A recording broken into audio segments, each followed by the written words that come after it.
오늘 우리에게 주시는 하나님의 말씀 마가복음 5장 21절에서 43절까지의 말씀입니다. 우리 교독함으로 함께 하나님의 말씀을 읽도록 하겠습니다. 예수께서 배를 타고 다시 호수 건너편으로 가셨습니다. 예수께서 호숫가에 계시는 동안 많은 사람들이 예수께로 모여들었습니다. 그때 야이루라 불리는 회당장이 예수께 와서 예수를 보고 그 발 앞에 엎드려 간절히 애원했습니다. 제 어린 딸이 죽어갑니다. 제발 오셔서 그 아이에게 손을 얹어 주십시오. 그러면 그 아이가 병이 낫고 살아날 것입니다. 그러자 예수께서 그와 함께 가셨습니다. 많은 사람들이 따라가면서 예수를 둘러싸고 밀어댔습니다. 그 가운데는 혈루병으로 12년 동안 앓고 있던 여인도 있었습니다. 이 여인은 여러 의사들에게 치료를 받으며 고생도 많이 하고 재산도 다 잃었지만 병이 낫기는커녕 악화될 뿐이었습니다. 그러던 중 예수의 소문을 듣고 뒤에서 무리들 틈에 끼어들어와서 예수의 옷자락에 손을 댔습니다. 예수의 옷자락만 닿아도 내 병이 나을 것이다 라고 생각하는 것입니다. 그러자 곧 출혈의 근원이 마르면서 이 여인은 자신의 병이 나은 것을 몸으로 느낄 수 있었습니다. 동시에 예수께서도 자신의 몸에서 능력이 나은 것을 알아차리셨습니다. 예수께서 사람들을 돌아보며 물으셨습니다. 누가 내 옷자락에 손을 대었느냐? 제자들이 대답했습니다. 이렇게 많은 사람들이 밀어대는 것을 보시면서 누가 손을 대었느냐고 물으십니까? 그러나 예수께서는 누가 옷을 만졌는지 알아보려고 둘러보셨습니다. 그러자 자기에게 일어난 일을 알고 있는 이 여인이 와서 예수의 발 앞에 엎드려 두려움에 떨면서 사실대로 말했습니다. 예수께서 여인에게 말씀하셨습니다. 딸아, 내 믿음이 너를 구원했다. 이제 안심하고 가거라. 그리고 병에서 해방돼 건강하여라. 예수의 말씀이 채 끝나기도 전에 야이로의 회당장의 집에서 사람들이 와서 말했습니다. 따님이 죽었습니다. 선생님께 더 이상 끼칠 게 뭐가 있겠습니까? 예수께서 그 말에 아랑곳하지 않으시고 해당장에게 말씀하셨습니다. 두려워하지 말고 믿기만 하여라. 그리고 예수께서 베드로와 야고보와 야고보의 동생 요한 외에는 아무도 따라오지 못하게 하셨습니다. 회당장의 집에 이르자 예수께서 많은 사람들이 울며 통곡하며 소라운스러운 것을 보시고는 집 안으로 들어가 그들에게 말씀하셨습니다. 어째서 소란하며 울고 있느냐? 이 아이는 죽은 것이 아니라 그냥 자고 있는 것이다. 그러자 사람들이 예수를 비웃었습니다. 예수께서 사람들을 모두 밖으로 내보내시고 아이의 부모와 함께 있는 제자들만 데리고 아이가 있는 방으로 들어가셨습니다. 예수께서 그 아이의 손을 잡고는 아이에게 달리다 굼이라고 말씀하셨습니다. 이 말은 소녀야 내가 내게 말한다. 일어나거라 하는 뜻입니다. 그러자 곧 아이가 일어나더니 걸어 다녔습니다. 이 소녀는 12살이었습니다. 이 일을 본 사람들은 몹시 놀랐습니다. 예수께서 이 일을 아무에게도 알리지 말라고 엄하게 말씀하셨습니다. 그리고 아이에게 먹을 것을 주라 하고 말씀하셨습니다. 아멘. 오늘 21절 말씀 시작에 예수님께서 배를 타고 다시 호수 건너편으로 가셨다라고 말씀합니다. 몰려드는 사람들을 피해서 이동했다라는 것이죠. 그리고 가장 마지막에 해당하는 42절에도 보면 43절에도 보면 이 일을 아무에게도 알리지 말라라고 예수님 말씀하십니다. 여러분 마가복음의 예수님은 자기 자신을 인자라는 생소한 표현으로 표현하기도 하고 몰려드는 사람들을 피해 다니시기도 하고 자기가 낫게 해줬다는 것을 말하지 말라고 또 주의를 주기도 하고 또 귀신들에게 예수님 자신의 정체를 말하지 못하도록 명령하시기도 합니다. 그래서 생명의 삶 22페이지를 보면 이러한 예수님의 행적을 마가복음의 이 행적들을 신학자들은 메시아 비밀이라고 말합니다. 예수님께서 병든 자를 고치시고 귀신 들린 자와 모든 약한 것들을 고치시기 시작하자 수많은 사람들이 예수님께 몰려들었죠. 당연히 개개인의 어떤 고통으로부터의 구원을 바란 소망들이 모여진 것을 넘어서 이 군중들은 성경이 예언한 다윗의 자손으로 오시는 메시아가 출현했다라고 믿었습니다. 문제는 그들이 기대한 이 메시아 사상이 하나님의 그것과는 달랐다는 것이죠. 그런 자기들을 도와주고 구속하고 있는 자기들 억압하고 어렵게 만들고 있는 로마 권력으로부터 자기들을 해방케 하고 다시 과거 다윗의 왕 때처럼 영광을 회복시켜 줄 군사적인 왕, 정치적으로 강력한 왕을 메시아로 여겼기 때문입니다. 그러나 하나님의 계획은 무엇이었습니까? 사람들을 정말로 구원하기 위해서 이 메시아께서 죽어야 되는, 십자가에서 돌아가셔야 되는 그 일을 오셨다라는 것이죠. 그래서 예수님은 사람들이 자기를 이 군주적 왕으로 추앙하고 높이려는 것을 피해 하나님께서 명령하신 이 메시아의 사명을 이루기 위해서 군중들을 피해 다니시고 이 메시아 비밀적 행적을 계속해서 보였던 것이죠. 여러분, 이러한 예수님의 이 행적을 통해서 우리는 사실 배워야 될 것들이 있습니다. 우리는 예수님을 믿고 예수님을 따른다라고 하면서 사실은 얼마나 내 자신이 높아지기를 원하고 내가 얼마나 하고 있는 말과 행동이 옳은지를 사람들에게 인정받기를 원하고 있는지 모릅니다. 더 정확히는 높아지고 싶고 인기가 있고 싶고 내가 옳다고 인정받고 싶고 좋은 사람이 되고 싶고 예수 믿는다고 사람들에게 자랑하고 싶은 마음이 너무나 많다라는 것이죠. 그러나 실제로 믿음의 삶의 현장, 또 현실은 그렇지 않습니다. 내가 높아지면 높아질수록, 좋은 사람이고 싶을수록, 내가 다른 사람을 재단하고 판단할수록 사실은 더 그렇지 못한 비참한 나를 마주할 뿐인 것이죠. 이러한 것 때문에 교인들은 신앙생활에서 절망하고 낙심하고 시험에 든다라고 말합니다. 그러나 이렇게 말하는 사람들은 애초에 자신이 무엇을 바라는 마음으로 예수님을 믿었는지에 대해서 돌이켜 봐야 합니다. 더 높아지고, 더 멋있어 보이고, 더 능력이 많아짐으로써 예수님을 믿는다라는 것. 여러분, 이것은 예수님이 우리에게 보여주신 것과는 사실 아무런 상관이 없는 것입니다. 더 많은 힘과 더 많은 능력으로 복음을 전달한다? 하나님의 방법과는 어쩌면 많이 동떨어져 있는 것이죠. 예수님은 자기를 부인하여 당신을 보여주셨습니다. 하나님의 뜻을 순종하셨습니다. 우리에게서 과연 이러한 부인함이 있냐라는 것입니다. 나의 믿음이 어떠한지 살피기 원하는 것이죠. 나는 정말 기꺼이 내가 낮아지기를 원하고 내 생각과 내 말을 부인하기를 원하고 오직 하나님의 뜻만이 나타나게 되기를 원하는 것입니다. 아니면 여전히 머리를 드밀고 내 뜻과 생각을 관찰하기 위해서 핏대를 세우고 다른 사람들이 옳다 틀리다라고 말하는 것에 혈안이 되어서 그렇게 자존심 상해가며 이를 갈며 그렇게 살아가고 있지 않은지 우리는 살펴봐야만 합니다. 나는 온유하고 겸손히 내게 와서 배우라라고 예수님 말씀하셨어요. 근데 이렇게만 말씀하시지 않았죠. 나는 온유하고 겸손하니 내 멍에를 베고 내 멍에를 메고 내게 배우라라고 말씀하셨어요. 온유와 겸손은 그냥 되는 것이 아닙니다. 그냥 혼의 노력으로, 육의 노력으로 되는 것이 아닙니다. 끊임없이 나를 부인하고 예수님이 걸어가신 그 길에 매셨던 멍에를 나도 매는 것. 내 생각과 경험과 판단을 내려놓는 것. 그것만이 예수님을 닮아가고 예수님께 배울 수 있는 길인 것입니다. 오늘 말씀의 시작에서 이러한 예수님의 온유와 겸손을 배우기 위해 기꺼이 나를 부인하고 나를 내려놓는 믿음의 도전이 순종이 일어나게 되기를 간절히 소망합니다. 오늘 말씀에는 예수님 앞에 나온 두 명의 사람이 등장하죠. 성경은 이 둘을 이렇게 소개합니다. 회당장 야이로 그리고 12년 동안 혈루병을 앓고 있던 여자입니다. 이 두 소개에 대해서 살펴보자면 회당장이라 하면 회당에서 진행되는 교육과 모임의 모든 이 일체를 관장하는 사람인데 당시 회당장은 대부분이 바리새인이었어요. 여러분, 우리가 아는 대로 바리새인이라는 사람들은 이 메시아로 오셨던 이 예수님이 인기를 끌고 사람들이 몰려들기 시작했을 때 거의 대부분이 예수님을 부인할 뿐만 아니라 대적하는 대적자들이 됩니다.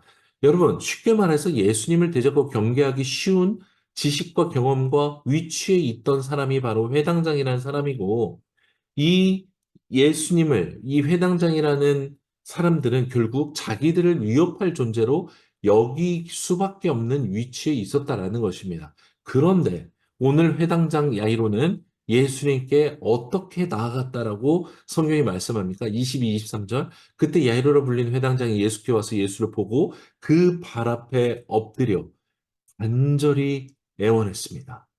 제발 제 딸을 살려주십시오. 여러분, 회당장, 바리새인, 예수님의 발 앞에 엎드려 간절히 애원했어요. 예수님을 마주한 해당장이 할 수 있는 것이라고는 엎드려 간절히 애원하는 것뿐입니다. 제발 죽어가는 제 딸을 살려주십시오. 살리실 수 있는 것을 믿습니다라고 말해요. 여러분, 회당장은 살아가는 딸의 죽음 앞에서 자기가 바리새인이건 회당장이건 자기가 가진 재산이건 위치건 자기가 가지고 있던 그 모든 것은 아무 쓸모가 없었어요. 체면이고 자존심이고 뭐고 아무런 의미가 없다라는 걸 깨달은 거예요. 하나님의 메시아께 엎드려 도움을 구하는 것, 그것밖에 할 수 없었던 그 모습입니다. 25절 이하에 나오는 12년 동안 혈류증을 앓던 여인도 마찬가지인 모습이 있죠. 26절에 병을 고치고자 재산을 탕자며 온갖 치료를 구했지만 병은 악화될 뿐이었습니다. 절망적이죠. 피가 몸에서 계속 유출되는, 여성으로 표현하니까 예를 들면 생리가 멈추지 않는, 몸에서 피가 계속 새어나오는 너무나 치욕스럽고 고통스러운 병이었습니다. 그런 그녀가 예수님께 다가와 버려요. 27절에 그러던 중 예수의 손을 듣고 뒤에서 무리들 틈에 끼어들어와 예수의 옷자락에 손을 댔다라고 말해요. 예수님의 소문을 들었던 이 여인은 이 무리들 틈에 몰래 들어오는 일을 행합니다. 그리고 예수님의 옷자락에 손을 댑니다. 신명기 15장에 정결법에 따라서 출혈이 있는 여성은 부정하다 여겨져서 사람들 사이에 들어오거나 만지는 것은 더더군다나 안 됐습니다. 심지어 또 혹시라도 자기를 만져서 부정하게 될 것을 방지하도록 자기의 부정함을 오히려 사람들에게 알려야 되는 기간에 있었던 것이죠. 그런데 이 여인이 자신의 부정함을 숨기고 군중 속을 비집고 들어와서 사람들을 이미 이렇게 터치가 일어나고 예수님을 심지어 자기가 의도적으로 만졌다라는 것. 이것은 굉장히 큰 율법을 어기는 죄악을 범한 것이죠. 그래서 33절에 예수님이 누가 나의 만졌냐라고 말할 때 두려워 떨며 자백했던 것입니다. 여러분, 오늘 이 두 사람의 공통점이 있어요. 자기가 가진 모든 것으로, 노력과 돈으로, 뭐 어떤 것으로 다 노력해봤지만 해결할 수 없는 문제 앞에서 절망하고 있던 인생이었다라는 것입니다. 그런데 이들이 예수님에 대한 소문을 듣습니다. 그리고 예수님이 자기의 그 환경 안에 들어왔을 때, 나타났을 때, 각자가 가지고 있던 위치와 체면과 율법이라는 어떤 그런 굴레들을 벗어던지고 믿음으로 담대히 예수님께 나아갔다는 것입니다. 여러분, 예수님 당시에 모든 사람이 그냥 고침을 받았습니까? 아닙니다. 예수님께 나아오는 사람만이 고침을 받았어요. 구원을 받은 것입니다. 오늘 성경이 이 두 사람의 이야기를 마치 드라마를 보듯이 자세히 기록한 이유가 무엇일까요? 내가 포기하지 못하는 체면과 자존심, 만들어 놓은 전통과 상식, 세상이 한계 지어 놓은 경계선들, 이러면 안 돼, 어떻게 그럴 수 있어라는 이 모든 것들이 하나님께 나아가는 것을 막지 않도록 담대히 주님께 나아가라라고 도전하는 것입니다. 숨쉬기 힘든 현실 앞에 내가 해결할 수 없는 문제를 만났을 때만 그렇게 나아가는 것이 아니라 하나님께 나아가는 일을 뒤로 미루지 말라라고 우리에게 말씀하시는 것 같습니다. 여러분, 오늘 두 사람이 예수님께 나아갈 때 주변에서 어떤 사람들이 말했을 거를 생각해 보세요. 저 회당장 흥미도 없이 자기가 말씀을 관리하는 사람이고 회당을 지키는 사람이면서 저 누군지도 모르는 예수란 사람한테 애원하네? 엎드려서 비네? 저 품위도 없는 사람 같으니라고. 바리새인 같지도 않은 사람이라고. 부정한 여자가 무슨 짓이야? 당장 끌어내서 돌로 쳐 죽여야 돼. 미친 거 아니야? 라고 말했을 사람들을 여러분 생각해 보세요. 그러나 이 두 사람은 그러한 수군됨을 모르지 않죠. 그러나 나아갔어요. 예수님께 나아가지 않고는 살 수 없어서 나아간 것입니다. 사랑하는 여러분, 알고 있지만 예수님께 나아가지 않는 사람이 너무나 많아요. 예수님과의 연합이 끊어졌지만 그걸 알면서도 그냥 살아가는 교인이 너무나 많아요. 여러분, 현실의 육체의 삶 가운데 감당할 수 없는 일보다 더 큰 것은 주님과의 연합이 끊어지는 것입니다. 그 풍성한 교제를 잃어버린 것이에요. 여러분, 그렇다면 나아가야 됩니다. 믿는 자 안에서 계시는 주님과 연합하기 위해 기꺼이 우리 예수님 그 대제사장적인 사역 앞에 우리가 의지해 나가야 되는 것입니다. 문제를 끌어안고 씨름하기 전에 예수님 앞에 나아가고 예수님 앞에서 그분과 문제를 이야기해야 되는 것이죠. 여러분, 당신이 하나님께 나아가는 것을 가로막고 있는 것은 무엇입니까? 정말 큰 일이 터졌을 때 하나님을 찾으실 겁니까? 하나님과 단절된 채로 사는 인생이야말로 가장 큰 위기 가운데 있다는 것을 기억하십시오. 게으름과 탐닉과 피곤과 온갖 핑계에 더 이상 나를 내던져 두지 말고 일상의 이 틀과 생각과 습관을 깨뜨리고 오늘 다시 주님께로 나아가 주님을 구하며 주님과 연합하게 되기를 원합니다. 주님께 나아가면 됩니다. 주님으로 충만해지면 우리는 모든 것에 충분한 인생을 살 수 있게 됩니다. 이 은혜를 구하는 우리 모두가 되기를 원합니다. 오늘 마지막으로 두려움에 대해 나누기 원하는데요. 오늘 예수님과 두 사람, 이 예수님을 만나는 두 사람 모두에게 발견되는 것 하나가 바로 두려움이라는 이 것입니다. 혈루병 여인은 예수님께서 누가 날 만졌는가 찾을 때 33절을 보면 두려움에 떨며 자신을 밝히죠. 이때 예수님께서 34절에 두려워하는 여인에게 내 믿음이 너를 구원했다라고 말씀하세요. 또 36절 회당장 야이로에게 이미 죽은 딸과 아빠 회당장 야이로에게 두려워하지 말고 믿기만 하라 라고 주님이 말씀하세요. 여러분, 두려움과 믿음이 연결되어져서 나타나고 있다는 것을 우리가 발견하게 돼요. 확장해서 성경을 보면 예수님 앞에, 하나님 앞에서 두려움을 느낀 사람들이 믿음으로 연결되기도 하고 불신으로 연결되기도 하는 것을 우리는 보게 됩니다. 예수님의 말씀을 듣고 본 사람들은 두려움을 느끼게 됐는데 이 두려움을 느낀 사람들이 이 두려움 때문에 회개하여 믿음의 길을 가거나 두려움을 느껴서 예수님을 박해하는 자리로 가게 된다는 것이죠. 회개했다라는 것은 예수님에 대한 믿음이 시작된 것이고, 박해했다라는 것은 자기가 믿어온 율법이나 전통과 이성을 믿기로 다시 결단해 예수님을 박해했다라는 것이죠. 여러분, 그 두려움은 사람으로 하여금 뭔가 행동하게 하고 그 행동은 사실 그 사람의 믿음에 기인하고 있다라는 것입니다. 사랑하는 여러분, 두려움은 믿음을 깨우는 화재 경보와 같습니다. 우리가 일상에서 두려움을 느끼고 불편함을 느끼고 이렇게 살면 안 되는데 빨리 주님께 나아가야 되는데 더 말씀을 봐야 되는데 이거 회개해야 되는데 이거 용서를 구해야 되는데 이거 내가 잘못한 건데 잘못 말한 것인데 이러한 두려움을 느낄 때 여러분 이것은 주님께로 돌아오라는 화재 경보와처럼 성령께서 우리에게 알려주시는 하나님의 말씀이라는 것을 우리가 깨달아야 됩니다. 여러분, 우리가 두려움을 느끼면 휘청거립니다. 어렵습니다. 문제 해결을 위해서 내가 할 수 있는 노력을 기울이게끔 두려움이 충동합니다. 여러분, 바로 이 두려움의 때 우리는 다른 것을 행하는 것이 아니라 하나님께 먼저 나아가야 되는 것입니다. 회개를 위해 고개를 떨굴고 무릎을 꿇고 주님의 발 앞에 엎드려 간절히 기도해야 되는 것입니다. 나의 게으름과 분주함의 가식을 벗고 나를 위했던 탐닉과 게으름의 이 모든 죄를 고백하며 주님께 나아가야만 하는 것이죠.